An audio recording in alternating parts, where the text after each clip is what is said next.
कल भी हीरो न पीतिया को ठाए तो पियो को सफा मरी आऊं तोरी जरिया दिया हां पियो दा हां बड़ी तू बाई दे संदा दे हेलो ये हां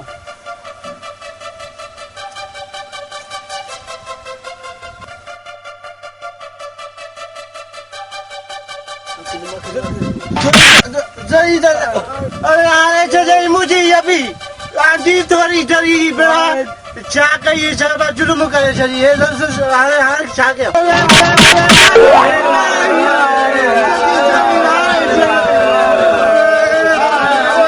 गिरा ये तो ही बिलो कर भला इसारो बाबा के बचास दो विश्वास दो देख मोर चाचा पोखन जी छा करती अब बाग भी ठीक है नवा एकलो पुट न छया बुधी केरी पोखा मुखे हर शे जो खुदा जो गंजा हर छे या हर गाल बुधे चाचा यो हीरो नी पुट जा बधा जा ये मुझे अतरे मा तो के सिधो करे जा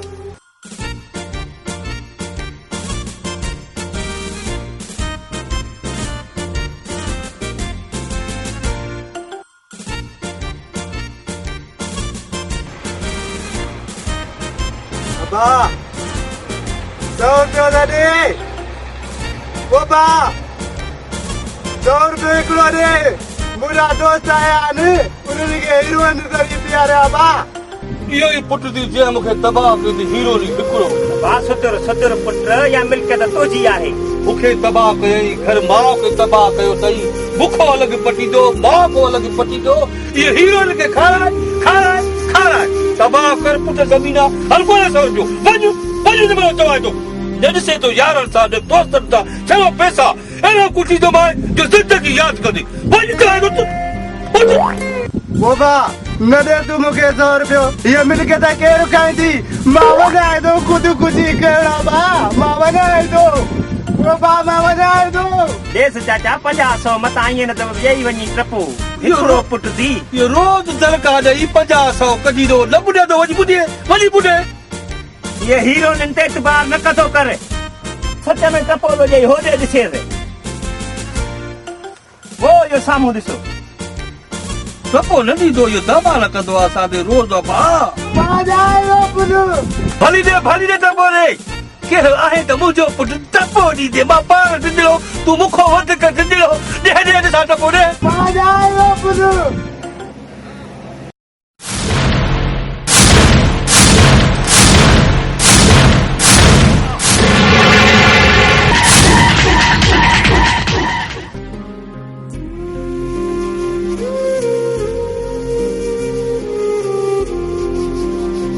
अरे मुखे छड़े बाबा मुझे पुट टपो खा दो मां बहाने टपो खाई तो पुट दस छड़ो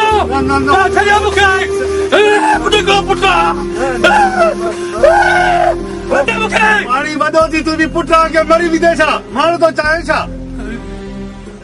थतो थी तुझो पुट कदी दा दो अरे वने ना जो पुट बता हीरा वनो अरे वने मुझे पुट बता वनो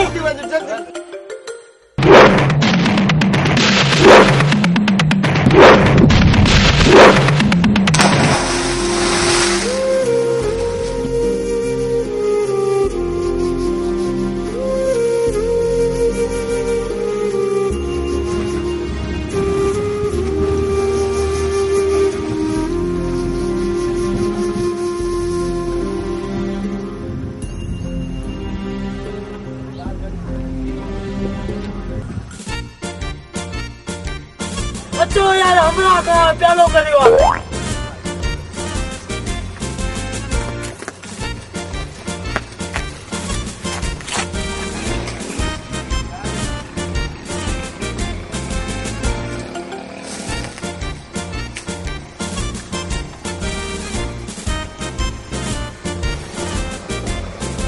ओ मुझे पुट करती पकी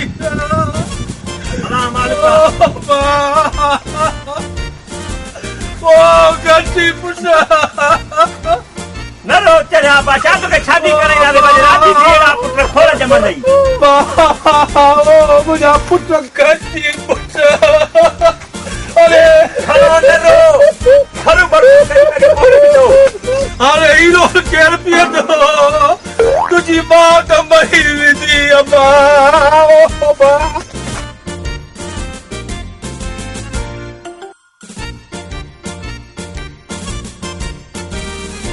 जब हिन तख़्ते ते त कुतो वेठो कुते जा वार पिया पिया अब हिते ई रखो कुते में कहिड़ो फर्क़ु आहे